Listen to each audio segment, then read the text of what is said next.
The year is 2014 and Facebook conducts a massive psychological experiment on 700,000 users.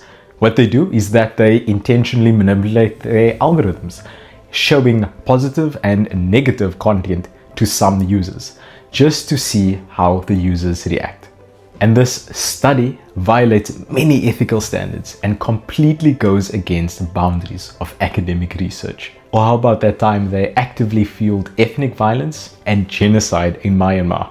Because the content generated strong engagement and emotion, the algorithm promoted it. And despite warnings from many human rights activist groups that these intentional murders were being organized on these platforms, the executives ignored it. And more recently, in 2026, in a landmark first of its kind case, a jury finally found Meta and Google guilty for intentionally designing platforms that were addictive to children. They knew that key features violated and exploited human psychology, all done in the name of ad revenue. Now I can nearly bet that you didn't have to watch this video in order to know that these short form apps are a net negative to your life. But the thing is, why is it that people accept these cruel things in society? Why do we just go about our days and intentionally engage with these platforms knowing these things? In this video, I want to argue that it is not coercion, but persuasion that bends prosperity away from ordinary people. And now an example to show this. I'm taking you back all the way to the 1100s. Dean Herbert's attempt to build a windmill. So now, picture this. You're an entrepreneur and you want to make life better for yourself and for your family. And so you come up with this amazing idea to harness the wind. You build a windmill. But the thing is, hold on, your windmill becomes a threat to the church's monopoly on control and income generation in that particular society. And what happens is that your windmill has to be dismantled as a result of this. Because this was the problem in medieval society. The church did not empower people. And I'll draw from these academic sources for the next part of this video. Now, to give you some context about the church in the medieval period, the historians often describe this period in history, the Middle Ages, as a society of orders.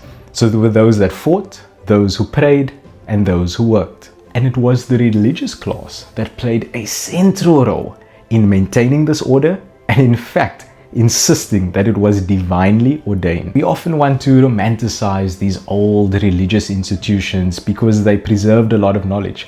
But they were not knowledge preservation institutions. They were institutions of religious authority that were intentionally withholding economic gains from ordinary people. In the 1300s, bishops, abbots, and other church leaders owned about 1/3 of all agricultural land in England. Now, just to put that in perspective, our treasury says that about 100 hectares of land in South Africa is farm and agricultural land. 1/3 of that is 33 million hectares. That's about the size of the Northern Cape. Imagine having that kind of monopoly and production capacity in the agricultural sector. Now, all good and well if this wealth and power is being used to enrich the lives of ordinary people. But this was not what the church was doing. They were in fact enriching themselves and busy with huge construction projects. And these stone structures stood in strong contrast to the simple homes of ordinary people and required a lot of labor and a lot of money to build. Money that ultimately came from agricultural extraction and tax from ordinary citizens. And now hear this, in medieval Europe, as much as 1/5 of all economic output went towards these building projects. To put that in perspective, last year our GDP in South Africa was 7.6 trillion rand. Imagine God telling you to use 1.5 trillion rand to finance buildings while ordinary people lived in poverty. That does not sound like good news for the poor. That's the thing about most exploitation. It's considered normal in society and primarily happens through persuasion, not coercion. Exploitation depends on you wanting to be comfortable, accepting the status quo, and being like everyone else. But where does that lead you? It leads you to a place where you're not bringing the best that you're called to bring to the world. It leaves you exactly like everybody else, comfortable, and not realizing your God-given destiny. If you're seeing this, this is your call to wake up. Stop doing the things you know to be wrong, but continue doing. Start doing the things you know to be right, but you don't do. This is your call, because why? The world is waiting for you to bring your best out there.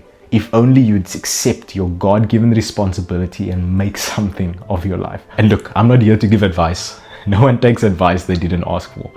But search your heart, you know what needs to be done. One practical way that you can do this is with the next homeless person that you encounter on the street.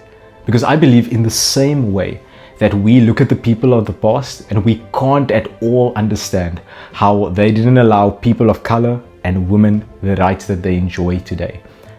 Our children and their children's children are going to look at us and think, why on earth did we allow homeless people to sleep on the street? So in this regard, be on the right side of history. And I've created a guide below that you can follow in order to do that. The world is waiting for you to bring out your best, and I'm looking forward to changing the world with you.